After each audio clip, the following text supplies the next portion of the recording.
സാധാരണ ഒരു ഓടക്കുഴലിൻ്റെ ഇതുപോലെയല്ല. കണ്ണൻ ഓടക്കുഴൽ വായിക്കുമ്പോൾ അത് 4 ദിക്കിലും അതിൻ്റെ പ്രകമ്പനം വരും. പ്രകമ്പനം എന്ന് പറയുമ്പോൾ അതിൻ്റെ ഭയപ്പെടുത്തുന്ന ഒരു പ്രകമ്പനമല്ല, മനോഹരമായിട്ടുള്ള സംഗീതം വന്നിട്ട് അതിൻ്റെ വൈബ്രേഷൻ 4 ദിക്കിലും വരുന്ന രീതിയിലാണ് ഭഗവാന്റെ വംശീനാദം കേൾക്കുന്നത്.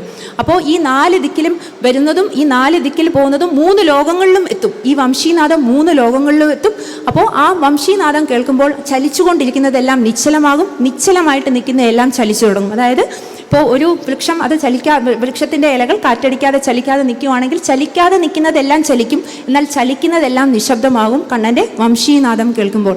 അപ്പോൾ ആ വൃന്ദാവനത്തിൽ വായിച്ചിരുന്ന ഓടക്കുഴലാണ്, അതായത് ഗോലോക വൃന്ദാവനത്തിൽ കണ്ണൻ വായിക്കുന്ന വംശി തന്നെയാണ് കണ്ണൻ നമ്മളുടെ ഭൂമിയിലെ വൃന്ദാവനത്തിലും വായിച്ചിരുന്നത്.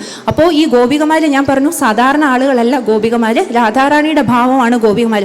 അല്ലാതെ വൃന്ദാവനത്തിലുണ്ടായ ഒരു റാൻഡം ലേഡീസ് അല്ല ഗോപികമാരെന്ന് പറഞ്ഞു കഴിഞ്ഞാൽ എല്ലാവരും രാധാറാണിയുടെ ഭാവം തന്നെയാണ്.